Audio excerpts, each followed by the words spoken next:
بسم اللہ الرحمن الرحیم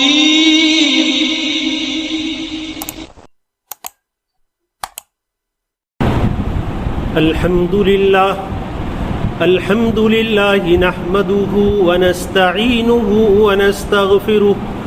ونؤمن به ونتوکل علیہ ونعوذ باللہ من شرور انفسنا ومن سیئات اعمالنا من يهده الله فلا مضل له ومن يضلله فلا هادي له ونشهد أن لا إله إلا الله وحده لا شريك له ونشهد أن سيدنا وسندنا وشفيعنا وحبيبنا وأولانا ومولانا محمدا عبده ورسوله أرسله الله تعالى بالحق كافة للناس بشيرا ونذيرا وداعيا إلى الله بإذنه وسراجا منيرا أما بعد فأعوذ بالله من الشيطان الرجيم الذي يراك حين تقوم وتقلبك في الساجدين وعن أبي العباس عبد الله بن عباس رضي الله تعالى عنهما قال كنت خلف النبي صلى الله عليه وسلم يوما فقال يا غلام إني أعلمك كلمات احفظ الله يحفظك احفظ الله تجده تجاهك إذا سألت فاسأل الله وإذا استعنت فاستعن بالله واعلم أن الأمة لو استمعت على أن ينفعوك بشيء لم ينفعوك إلا بشيء قد كتبه الله لك وإن استمعوا على أن يضروك بشيء لم يضروك إلا بشيء قد كتبه الله عليك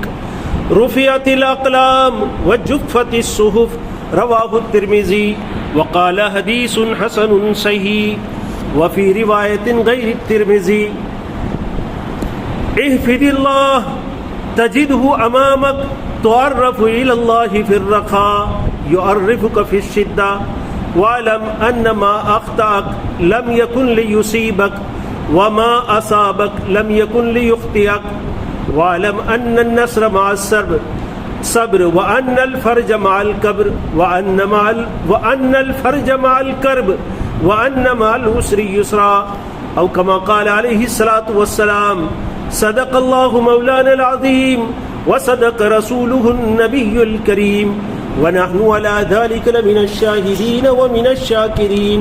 والحمد لله رب العالمين. محترم سامعین کرام، یہ ابن عباس رضی اللہ تعالیٰ عنہ کی روایت جو امام ترمذی نے نقل کی ہے، اس کا آخری جملہ باقی ہے جس میں اللہ کے رسول صلی اللہ علیہ وسلم نے ارشاد فرمایا رفعت الاقلام وجفت الصحف. اس کا صحیح سیدھا ترجمہ یہ ہوتا ہے کہ رفعت الاقلام قلمیں اٹھا لی گئی، وجفت الصحف صحیفے تختیاں یا جن کاغذات پر لکھا تھا وہ سوکھ گئے یا سکھا دیے گئے. یہ اصل میں تشبیہ اس بات سے ہے کہ جو چیز اللہ تعالیٰ نے جس چیز کو لکھنے کا قلم اور کتاب کو حکم دیا تھا وہ کام پورا ہو چکا ہے. اور وہ کیا تھا؟ مخلوقات کی تقدیر، زمین و آسمان کے پیدا کرنے سے لے کر قیامت تک جتنے حالات دنیا میں آئیں گے، جو کچھ دنیا میں ہوگا اچھا یا برا، اور جو انسان دنیا میں پیدا ہوں گے اور ان کے ساتھ جو حالات، جو نفع، جو نقصانات، جو راحتیں، جو تکلیفیں، جو کچھ آنے والا ہے، وہ سب کا سب لکھنے کا اللہ نے حکم دے دیا. تو کیا اللہ نے ارشاد فرمایا؟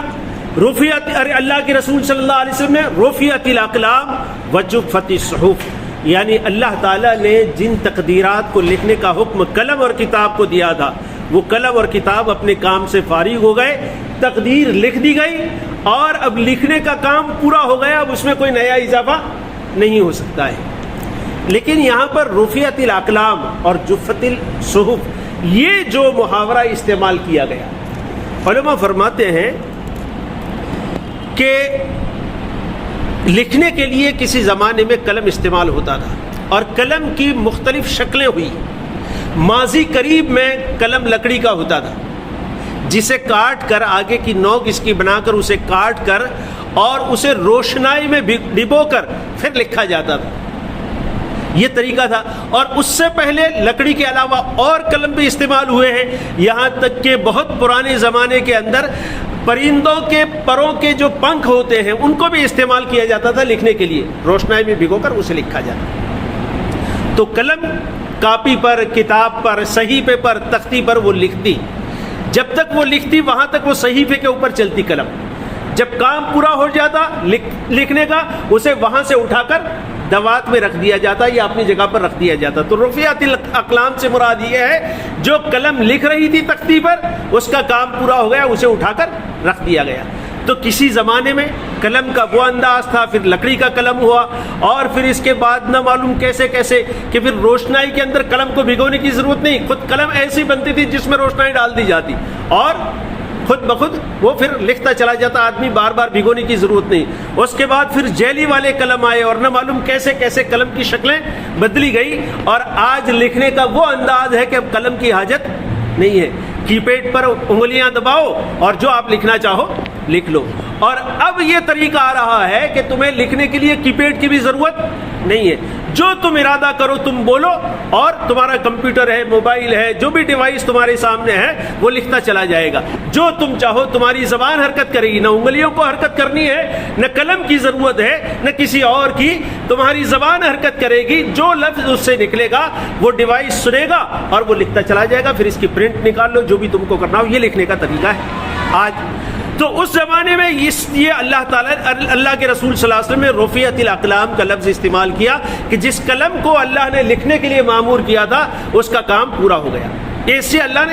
کے رسول صلی اللہ علیہ وسلم نے تشبیہ دی. جفت الصحف, اور صحیفے سکھا دیے گئے یا صحیفے سوکھ گئے, تختیاں سوکھ گئی. اس کا کیا معنی ہے کہ بھئی کاغذ پر جب وہ روشنائی میں قلم کو بھگو کر لکھا جاتا تھا تو کسی جگہ پر جگہ جگہ روشنائی گیلی باقی رہ جاتی تھی, اور اس روشنائی پر اگر دوسرا کاغذ رکھ دیا جائے تو پھر وہ لکھا ہوا اس پر چپک جاتا تھا. اس کے لیے طریقہ اس زمانے میں یہ تھا کہ لکھنے کے بعد تھوڑی سی مٹی لے کر اس پر چھڑک دی جاتی تھی تاکہ وہ روشنائی اس کو چوس لے, اور دوسرا کاغذ یا صحیفہ اوپر رکھنے پر وہ ایک دوسرے کے ساتھ وہ چپکے نہیں. یہ طریقہ تھا. تو اس کا مطلب ہے جفت الصحف, یعنی جو کام لکھنے کے بعد کرنا ہوتا ہے, روشنائی کو سکھانے کا وہ کام بھی ہو چکا ہے. یعنی تقدیریں ساری لکھ دی گئی ہیں, اب نہ اس میں کسی سے زیادتی ہو سکتی ہے نہ کسی سے کمی ہو سکتی ہے. اب آپ کسی حاجی صاحب کی, سیٹھ صاحب کی خوشامد کریں یا اللہ کی بارگاہ میں گڑ گڑائیں, جو مقدر اللہ نے تمہارا طے کیا ہے وہ ہو کر رہنے کا ہے. آدمی سمجھتا ہے کہ فلانے صاحب کے قریب رہوں گا, حاجی صاحب کے, سیٹھ صاحب کے, منسٹر صاحب کے, دنیا دار بڑا آدمی ہے, اس کے پاس جائیں گے وہ ہمارا کام نکال دے گا. اس کے بس میں کام نکالنا نہیں ہے. تو تیرا کیا کام ہونے والا ہے اور تیرے ساتھ کیا معاملہ ہونے والا ہے وہ سب تیری پیدائش سے پہلے اللہ نے لکھ کر تام کر دیا ہے. تو یہ تو ہو گئی امام ترمذی رحمۃ اللہ علیہ نے جس روایت کو نقل کیا ہے اس کی بات یہاں پوری ہو گئی. اس کے بعد ایک اور بات ارشاد فرمائیے یہاں پر کہ بھئی فی روایت غیر ترمذی, ترمذی شریف کے علاوہ حدیث کی دوسری کتابوں میں چنانچہ مسند احمد وغیرہ کے اندر کچھ الفاظ کے اختلاف کے ساتھ یہ روایت آئی ہے. وہاں یہ ہے احفظ اللہ تجدہ امامک, کہ اللہ کی حفاظت کر, اللہ کو تو اپنے سامنے پائے گا. اس کی تفصیل پہلے گزر چکی ہے کہ بھائی اللہ کے حکموں کو زندگی میں پورا کرو گے, اللہ کی معیت اور مدد تمہارے ساتھ رہے گی. تعرف الی اللہ فی الرخاء یعرفک فی الشدہ, اگر آپ راحت کے ایام میں, رزق کی فراوانی ایسے ایام میں, صحت اور تندرستی کے موقع پر, آپ جوان ہیں, قوت ہے, طاقت ہے آپ کے پاس, ایسے موقع پر آپ اگر اللہ کے احکام کو بجا لاتے ہیں, اللہ کو خوش کرتے ہیں, اللہ اور اس کے پیارے حبیب حضرت محمد الرسول اللہ صلی اللہ علیہ وسلم کو راضی کر کے زندگی گزارتے ہیں, تو جب تکلیف آئے گی اللہ تعالیٰ آپ کی طرف دیکھے گا, جب مصیبت آئے گی اللہ آپ کی طرف دیکھے گا, جب بیماری آئے گی اللہ آپ کی طرف دیکھے گا, اور ان تکالیف سے اللہ آپ کو چٹکیوں میں نکال دے گا, اللہ آپ کو چٹکیوں میں نکال دے گا اگر آپ نے راحت کے ایام میں اللہ کے احکام کا پاس رکھا ہے تو. اور اگر آپ جب آپ کے پاس مال تھا, مال کے گھمنڈ میں ہیں, جب آپ جوانی میں تھے، طاقت اور قوت آپ کے پاس تھی، آپ کو جوانی کا گھمنڈ ہے، طاقت اور قوت کا گھمنڈ ہے، اور اپنے قبیلے اور کنبے کا گھمنڈ ہے، اس طرح اگر آپ زندگی گزار رہے ہیں، اور پھر ایک وقت آدمی کا یہ آتا ہے کہ طاقت اس کی ختم ہو جاتی ہے، بڑھا ہو جاتا ہے، ہاتھ جواب دے دیتے ہیں، پاؤں جواب دے دیتے ہیں، آنکھیں جواب دے دیتی ہے، کان جواب دے دیتا ہے، اس وقت پھر کوئی اس کی مدد کرنے والا نہیں ہوتا، آدمی لاچار ہو جاتا ہے۔ صاحب مال ہے، کبھی ایسا بھی ہوتا ہے کہ مال ختم ہو جاتا ہے، آدمی ایک ایک پیسے کا محتاج ہو جاتا ہے۔ اگر اس نے راحت کے ایام میں اللہ کو یاد نہیں کیا، پھر اللہ کی توجہ ایسے موقع پر تمہاری طرف نہیں ہوتی۔ اس لیے یہاں یہ فرمایا گیا کہ اللہ نے طاقت دی ہے، قوت دی ہے، صحت دی ہے، مال دیا ہے، اس کا اللہ کے حکموں کے پورا کرنے میں استعمال کرو۔ جب تکلیف آئے گی، اللہ تکلیفوں میں سے چٹکیوں میں تمہیں اللہ تعالیٰ نکال دیں گے، یہ ہے۔ اور اسی طریقے سے آگے اللہ کے رسول صلی اللہ علیہ وسلم فرماتے ہیں وَعْلَمْ أَنَّ مَا أَخْطَأَكَ، اور یہ بات کان کھول کر سن لو، یاد رکھو کہ جو چیز تم سے چھوٹ گئی وہ کبھی تمہیں حاصل ہونے والی نہیں تھی۔ آدمی کو بہت سی مرتبہ یوں آتا ہے کہ اگر میں نے یہ کر دیا ہوتا تو اس طرح، تو یہ نفع میرے ہاتھ سے چھوٹ گیا، یہ موقع میرے ہاتھ سے چھوٹ گیا۔ یہ چھوٹا نہیں ہے، یہ چھوٹنے والا ہی تھا، یہ تیرے مقدر کا تھا ہی نہیں۔ تو جو چیز چھوٹ جائے اس پر افسوس کرنے کی ضرورت نہیں ہے، بلکہ مزید آگے تمہاری زندگی کیسی اچھی بنے اس پر آدمی کو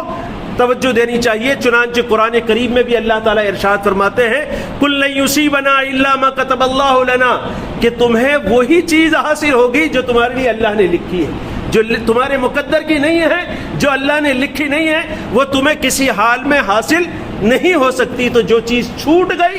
جو چوک گئی، جس کو تم، اس پر افسوس کی اور اس پر ندامت کی کوئی ضرورت اور حاجت نہیں ہے۔ اور یہ بھی یاد رکھیں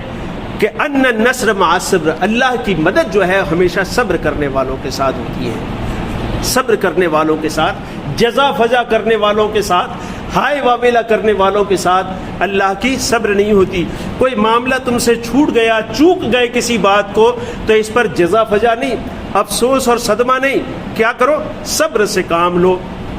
اللہ کی مدد آئے گی۔ اور صبر ہے دو چیزوں کی، صبر میں دو چیزیں علماء فرماتے ہیں، ایک تو اللہ کی اطاعت پر، اللہ کے احکامات پر جمنا، اس کا نام بھی صبر ہے۔ بھائی نمازوں کی پابندی اور قرآن کی تلاوت، تسبیحات ہے، حلال کمائی، حرام سے بچنا، محمد عربی صلی اللہ علیہ وسلم کے جتنے طریقے ہیں اس پر اچھی طرح کامیابی عمل کرتے رہنا ہر بات میں۔ اگر یہ کیا، تمہارے حالات اچھے ہیں تب بھی اس پر جمے رہو، حالات اچھے نہیں ہیں تب بھی اس پر جمے رہو۔ بعض مرتبہ آدمی یہ کہتا ہے کہ یار اپنے بہت نمازیں پڑھتے ہیں، اپنے پکے دیندار ہیں، سنتوں پر پورا عمل کرتے ہیں، لیکن حالات اپنے نہیں بدلتے۔ یا اللہ تیری مصلحت کو بہتر جانتا ہے، تو اس پر جمع رہے، اللہ حالات بدلیں گے۔ تو یہ اس پر آدمی اللہ کی اطاعت پر جمع رہے۔ ایک تو صبر یہ ہے اطاعت پر اور اللہ کی فرما برداری پر جمنا، دوسری صبر یہ ہے کہ جو حالات اور مصیبتیں آئے اس پر صبر کرنا، ہائے واویلا نہیں کرنا۔ یہ دو صبر کے اقسام ہیں، دونوں پر آدمی جمتا ہے پھر اللہ کی مدد آتی ہے۔ اللہ تعالیٰ قرآن کریم میں ارشاد فرماتے ہیں وَلَئِن صَبَرْتُمْ لَهُوَ خَيْرٌ لِلصَّابِرِينَ، اگر تم صبر کرتے رہو گے تو صبر کرنا یہ تمہارے لیے بہت ہی زیادہ بہتر ہے، صبر کرنا ہی بہتر ہے، صبر کے علاوہ دوسری چیز بہتر نہیں ہو سکتی۔ اور آگے ارشاد فرماتے ہیں وَكَم مِّن فِئَةٍ قَلِيلَةٍ غَلَبَتْ فِئَةً كَثِيرَةً بِإِذْنِ اللَّهِ وَاللَّهُ مَعَ الصَّابِرِينَ۔ بہت سی مرتبہ ایسا ہوتا ہے کہ دو گروپ، دو جماعتوں میں آپس میں اختلاف ہوتا ہے یا جھگڑا ہوتا ہے یا جو بھی کچھ ہوتا ہے، اس میں ایک جماعت کمزور ہوتی ہے، دوسری جماعت بڑی اور مضبوط ہوتی ہے، لیکن یہ صبر کرنے والے لوگ اس میں ہوتے ہیں اور وہ اپنی طاقت پر گھمنڈ کرنے والے ہوتے ہیں، اور یہ صبر کرنے والوں کو اللہ تعالیٰ اس بڑی جماعت پر غلبہ دے دیتے ہیں۔ یہ کیا ہوتا ہے؟ ان کی صبر کی وجہ سے اللہ کی طرف سے انعام ہوتا ہے، ان کے ساتھ اللہ کی مدد ہوتی ہے۔ اور آگے بات ہے ان الفرج مع الکرب، حدیث کے الفاظ ہیں ان الفرج مع الکرب، یعنی فرج ہے غم اور تکلیف اور اس کو کھولنا، کرب ہے شدت البلا، مصیبت کے اندر جب آدمی مبتلا ہوتا ہے تو اللہ تعالیٰ شانہ پھر اور صبر سے کام لیتا ہے اللہ اس مصیبت کو دور کرتے ہیں. اور آگے اس میں ایک دوسرا لفظ حدیث پاک میں ارشاد فرمایا گیا وَأَنَّ مَعَ الْعُسْرِ يُسْرًا، اور ہر تکلیف کے بعد، ہر سختی کے بعد اللہ سہولت اور راحت نکال دیتے ہیں. اور یہی بات اللہ تعالیٰ قرآن کریم میں ارشاد فرماتے ہیں فَإِنَّ مَعَ الْعُسْرِ يُسْرًا، إِنَّ مَعَ الْعُسْرِ يُسْرًا، کہ ہر تنگی کے بعد اور ہر سختی اور ہر تکلیف کے بعد اللہ تعالیٰ راستہ کھول دیتے ہیں. یہاں پر علماء نے ایک بہت اچھی بات لکھی ہے کہ یہاں العسر، پہلا جو العسر ہے اس کو الف اسلام کے ساتھ اللہ نے ذکر کیا، اور یسر جو ہے آسانی اور سہولت اس کو بغیر الف لام کے ذکر کیا ہے. تو علماء فرماتے ہیں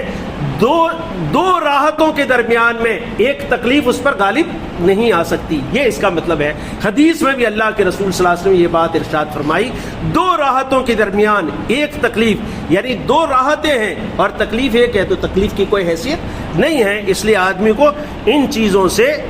یعنی غمگین ہونے کی اور ہونے کی ضرورت نہیں ہے. اس حدیث پاک میں حضرت عبداللہ ابن عباس رضی اللہ تعالیٰ کی یہ حدیث تھی، اس میں بہت سے اسباق ہمارے لیے ہیں اور ایمان کی بنیادی باتیں ہیں. دوستو ہر جمعہ کو یہ حدیث کا درس ہوتا ہے، کوشش یہ ہونی چاہیے کہ جلدی سے ہم آویں، حضرت رسول اللہ صلی اللہ علیہ وسلم کے مبارک ارشادات کو سنیں اور ان چیزوں کو سن کر اپنی زندگیوں میں داخل کرنے کی کوشش کریں. اللہ تعالی ہم تمام کو اس پر عمل کی توفیق عطا فرماوے. وآخر دعوانا ان الحمد للہ رب العالمین.